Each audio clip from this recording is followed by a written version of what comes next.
السلام عليكم ورحمة الله وبركاته.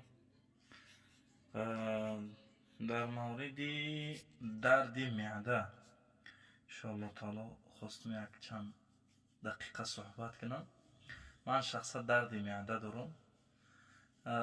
کسانی که درد معده دارن در رمضان مشکلی میکشن، بهترین علاج این همینه به زبان روسی گوزدیکا میگن. گوزدیکا یکی از بهترین داروهای طبیعی حساب میخوره برای درد دندان، برای درد معده. در چای را میدوزی، در چای عادی همین گوزدیکا را میدوزی. پیش از این که یگان چی بخوری، یک قاشق عسل تازه، یک قاشق عسل و چای با همراهی انا همین گوزدیکا.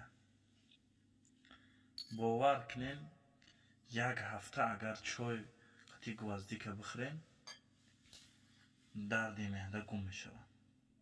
و کسانی که شکایت شکم دارن، یعنی در شکم چخیل بگم هوا جمع میشود و آوازهایی که ناخوش است، مثلا همون هم علاجش همین گوزدیکا.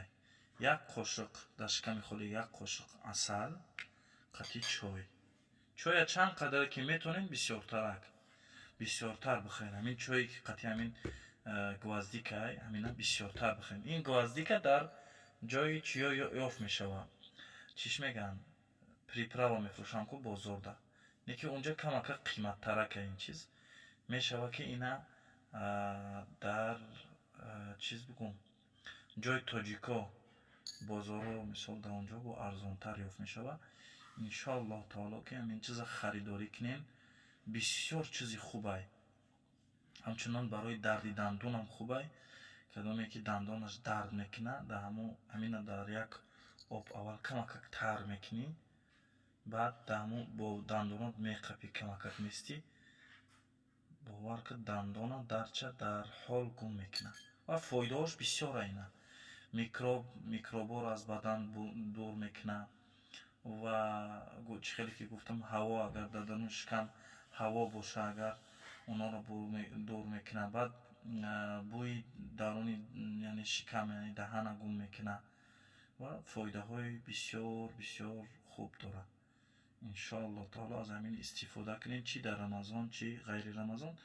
خب معلومه که اگر کدومی که معدهش درد میکنه اول که چیزهای روغنی نخورین.